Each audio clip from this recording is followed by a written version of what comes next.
gonna pop to the household budgeting.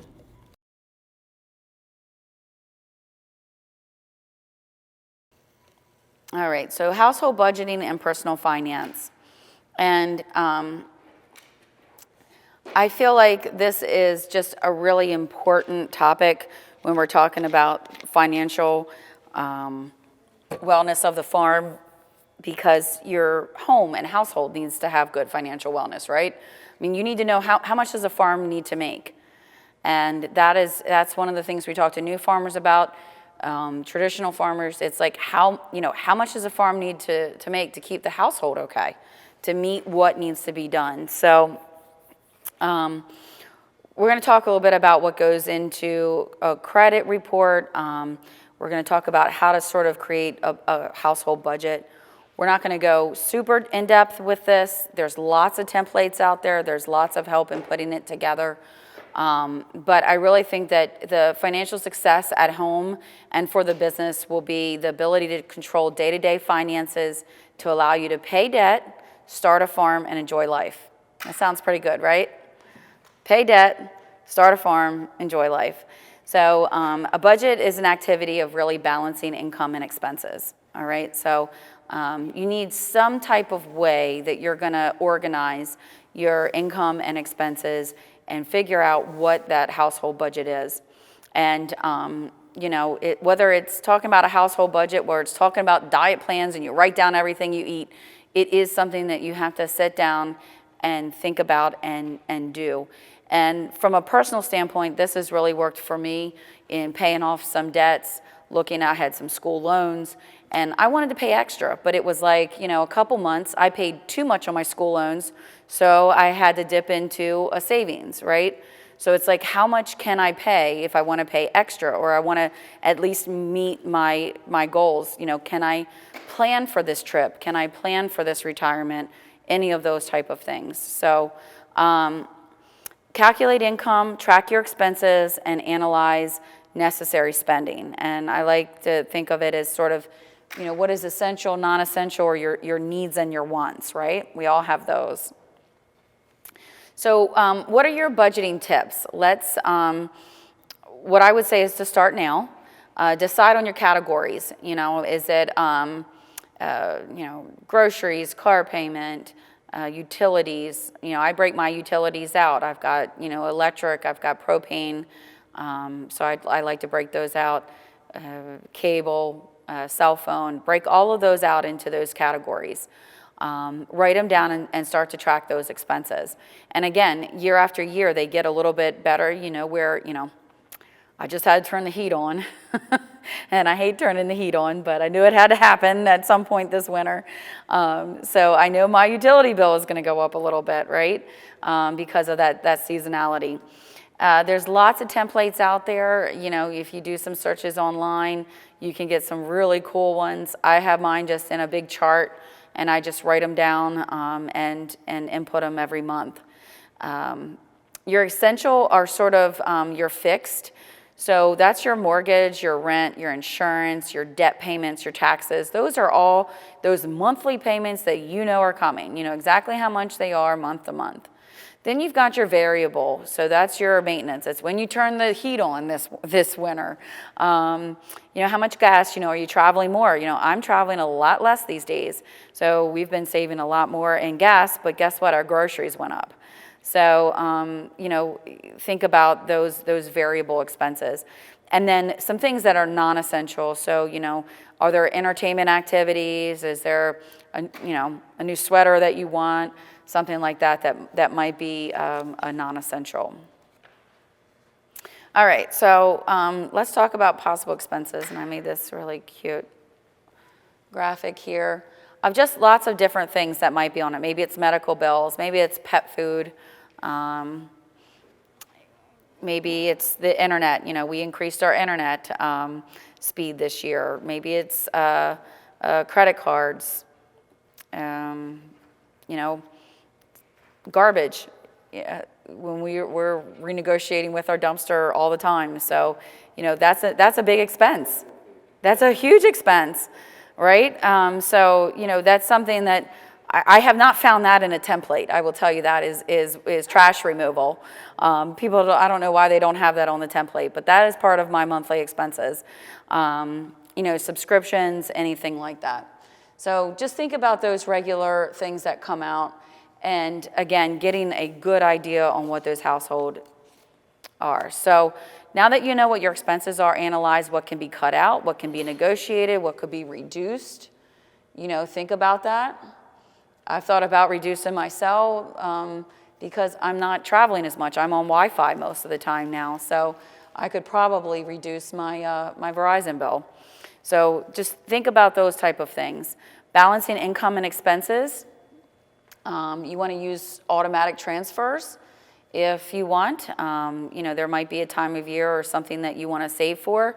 We had a piece of property that was not escrowed, and so at the end of the year we had to pay property taxes on it straight out, and so we ended up setting up a savings Christmas club so we could put money in it, and we actually use our Christmas club for taxes, which is kind of sad, but it worked for us because we would use it over the span of the year, and we would be able to use it for our property tax. So think about those type of things, and that's a big bill at the end of the year if you're not escrowing it in your mortgage. So what are those big number items? Insurance is the other one. My car insurance is twice a year, and that's a fairly large payment. So are there ways that I can plan for that? You can do payroll deductions or some other types of things like that if you say have direct deposit or anything like that with an off-farm job. Setting goals, savings goal, maybe it's paying down debt, short, midterm, and long-term planning. Be specific in how much you want and how long you want it to be. And really, budgets fail because negative attitude, lack of motivation, and unrealistic expectations. So, if you can have a positive attitude about getting this household budget together, I'm going to get it together. I want it to be accurate. I really want to plan. I want to pay off some credit card debt. I want to pay off those high interest loans. Then you can be motivated to put that together. So, short-term goal is pay off credit card debt. So maybe this is just an example, is to pay off, and these are these really cool charts online. They have a lot of planning, free planning software, or there's calculators. Tons of businesses have those. You can pay off. So this is the example. You have $2,500 in credit card balance with 15% interest, and you want to pay it off within 12 months. How much do you need to pay it off? So it's $225.65 per month with no more charges. So then you need to say, is this realistic for my household budget? So again, kind of coming in the other way and looking at it, how to pay off this credit card bill. And I like this, no more charges on it, right? So I'm going to stop charging on it, and I'm going to try to pay that off. And then I need to see, is that realistic with my budget? All right, so we're out of the planning for, what I'm actually paying, and now we're in the strategy side, right? This is the strategy side of trying to figure it out. Everybody's seen it's, I believe, required by law to have, if you pay just the minimum payment, how many years it takes you to pay off your credit card bill. And it really is scary if you read through your credit card bill. It's a chart on the back. So yeah, don't look at it. So again, can I afford $225.65 for the next 12 months to pay off that credit card? So another way to get a savings goal is take the amount you want to save and divide it by the number of months. So maybe it's a midterm goal. I need $3,000 for vacation. I'm going to save up over 18 months. I'm going to put away $167 per month. Or maybe it's a long-term goal. I want a down payment on a home or a vehicle, and I'm going to try to save up over time to reach that long-term goal. And I've even had times where I've set up, personal savings account at my bank isn't anything extra, and I can set that up and put that money aside and not touch it. So any questions on budgeting or maybe some strategies, maybe a different way of thinking about them, especially when you're looking at paying off some debt? Okay. So let's just talk a little bit about credit scores and credit reports. This is from online. We had Extension does a lot of personal finance work, and this was their list of why do credit reports and credit scores matter? Because sometimes your job looks it up. They can do a soft pull on it. They can get and keep security clearance for a job, maybe including military. To get my cell phone, they actually do a check on your credit report. Sometimes utilities do. Credit cards, of course, do. Maybe it's getting a lower interest rate. So if you have a good credit report, you can have a lower interest rate. So think about all of those and really trying to keep your credit good, especially when you want to start expanding your business. Because again, they're pulling the credit for you. And you have to think about who else they're pulling it for, right? So if I've got a partner that, she and I are going to start a business together, and she's got bad credit and I've got good credit, well, that could be an issue. So you really want to think about that. So the types of credit, you have revolving, you have installment, and you have open. So your revolving are variable payments. Those maybe have a different payment each month depending on your current balance. And these are accounts that they're not required to be paid in full. So that's like your credit card payment. Your installment are your fixed payments, and then your open balance. Your open is your balance paid in full. And those are going to be on your credit report. Right? So your car payment on your credit report is fixed. Your credit card's probably variable. And then anything that's open, so if I've got a credit limit of $15,000 and I don't have any charges on it, that's a balance paid in full, but it's showing that I have access to $15,000, right? So they're also looking at what you have access to. All right, so the Fair Credit Report Act, access to the file is limited. You have to have the consent for reports to employers.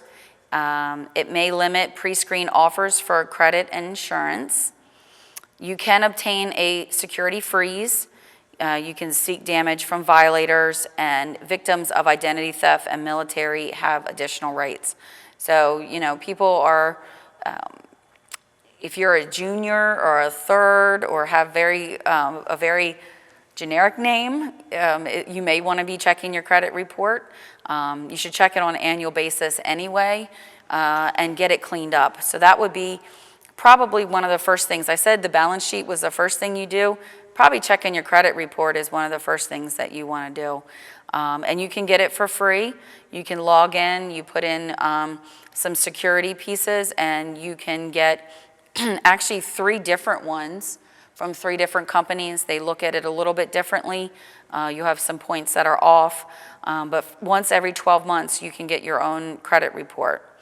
You can also get them for special situations. So if the company or a retailer turns you down, you can actually get a copy of it to see why they turned you down. I think you can order by mail as well. I just had mine downloaded, and that way I could look at it.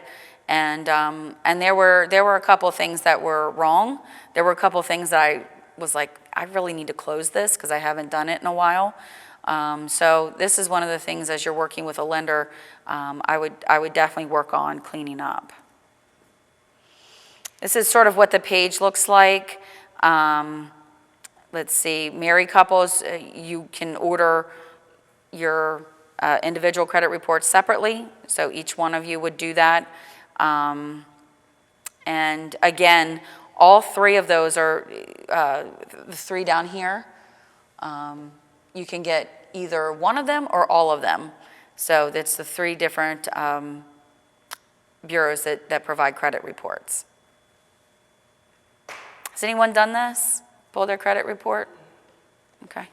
It's got good information on there, and it also has like the contact. If something's wrong, you can follow up and get it so it's accurate. And now because of COVID, you can even ask for it every month. Really? Yeah, you can ask for it every month. And also what's happening now, credit card companies are now actually decreasing your credit.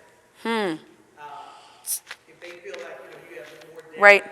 Because now I guess what they're thinking is you're going to use your credit cards because you're an emergency. Right. So yeah, that's kind of Interesting. We'll just put you farther in debt. Yep. This is all over. Here you go. Right, right. Oh my goodness. All right, so here is the what's in the credit report. So, of course, your name, your address, your social security. It'll actually tell you all the different places that you've lived or you've reported from. Your credit history, your open and closed accounts, and your repayment history. So, did you pay on time? Were you late? Did it go to collections? Public records related to finances, bankruptcies, property liens. And then the inquiries, I mentioned soft or hard. So hard is when you initiate completing a credit application. So when I go and I want to open a new credit card, or I want to purchase a car, they're going to do a hard inquiry. So that's going to be marked on there. The soft inquiries are things like promotional programs, your cell phone, some things like that, where they just want to see, are you good at rate payment or not sure? How good is your credit? The inquiries are on there for 2 years. There's the positive information has no limit on the length of time. For the negative information on your credit report, most items, including foreclosure, is 7 years. Bankruptcy is up to 10. Any civil suits or judgments, 7 years. And then there may be some other special situations. And here's who can see your credit report. Sometimes you do have to sign for a release to access, but you've got creditors, employers, government agencies, insurance companies, landlords. And you can dispute those. So that was the one thing I really liked about having access to my credit report was I had the information on there about the different companies that were reporting on my card, and I could, or my report. So you can tell the credit reporting company in writing what information you think is inaccurate, and they'll actually do some investigation for you, which is really nice. You can correct the mistakes, and it will help to contact both the credit reporting company and the source of the mistakes. So say there's an issue with a Discover card, I would contact my credit report, and then I would also contact Discover and go through that process. And then they also do some fraud alerts, so allows creditors to get a copy of a credit report as long as they take steps to verify your identity. So if you have been an issue with identity theft, there's no cost to that, and you can the company must tell you who the other companies are. So if you get a fraud alert on you. Okay, so the credit score. This is the system to determine whether to extend the credit to you. The scores, again, are sort of all over the place. I see the commercials with people that have an app that checks their credit score on a regular basis. I really don't quite understand that. I think I might have anxiety over it, but I think that, if you're really watching and trying to figure out where your credit is, maybe that is a helpful or maybe a reminder to you. It may help you decide the credit terms or loan rate that you're going to be offered. So again, what those interest rates are. Multiple companies calculate and sell credit scores. So lenders use different scores for different products. So a lot of us get targeted junk mail offers, and that's because, they're selling our credit scores so people can know what to offer us. Knowing what's in your credit report and fixing errors is really more important than building your credit. And then knowing your score may not tell you all you need to know before you apply for the loan. So just because you have good credit doesn't mean you can repay everything. So you can just sort of see here, maybe this is the Better Credit blog. Different credit scores have different mathematical formulas, and they use information from your credit report. Most commonly used credit scores. So you can kind of see in there when they pull your credit. All right, so what goes into these scores? Your payment history, right? If you're repaying the amount owed and credit utilization rate, your length of credit history. So I actually had a credit card that I had when I was 18, and I was going to close it, and they said, you know, you might not want to close it because that's your oldest card. Even if you're not using it anymore, you may want to keep that card open because it records you all the way back from when you were 18. So I was like, okay. So I kept that card. New credit, okay. So if you've been applying for a lot of new things, it'll be on there, and the types of credit used. So they've kind of put those scores into here. And you can see in the percentage how they break that down. Are you credit visible? So 1 in 10 U.S. consumers do not have any credit report.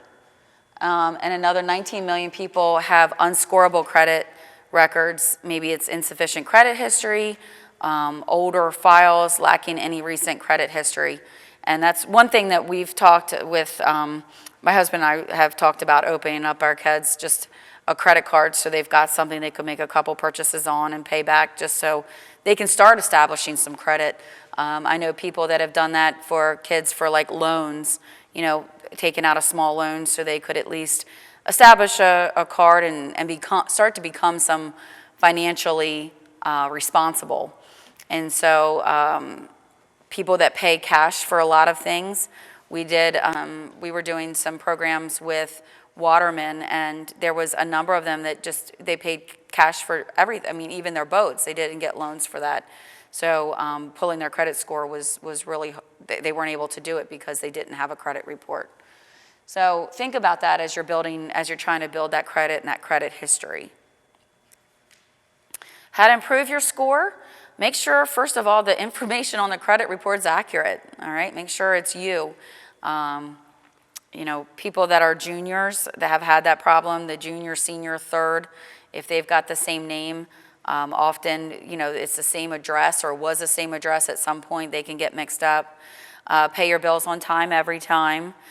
Don't get too close to your credit limit. So you don't want to max out those credit limits, right? Keep your utilization rate between 25 to 30%.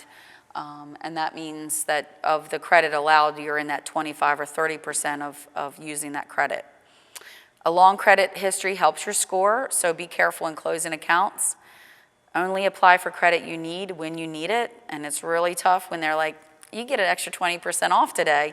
So I have a number of cards that I shop with sometimes because it's really easy to get that extra, but you've got to be very careful because they have super high interest rates. Diversify your credit scores. You know, a credit mix can increase, so you don't want all credit cards or all a certain credit. Maybe diversify those a little bit. Special consideration for medical debt, and consider credit building products like secured credit cards. Some other impacts on your score, and that's every time you apply for credit, it can cause a small dip in your credit score that lasts a year, so think about it. With the 3 kinds of loans, mortgage, auto, and more recently student loans, scoring formulas allow you to make multiple applications but only take out 1 loan. So that way it's not impacting your score as much. And if you typically pay off credit cards at the month end, consider additional mid-month partial payments to lower balances before the reporting cycle. All right, are there any questions on How many people are good at household budgeting and trying to keep a budget? I know, I hear you, I hear you. So online ordering's made it a lot easier. Groceries here recently have been just crazy. Yeah, so okay then. Yes, yes. All right. Anybody doing some household budgeting, things that work for them?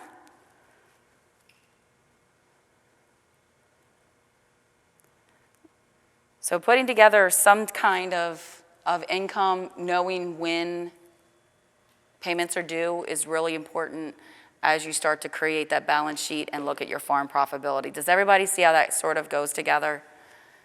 Because the household and the farm are very close. The household and the business are just very close. And so while we talk about separating things for tax purposes and the way things look and reporting and all of that, in reality, you're living there, you're working there, it's your business. And you need to be able to pay for the expenses that your household needs too.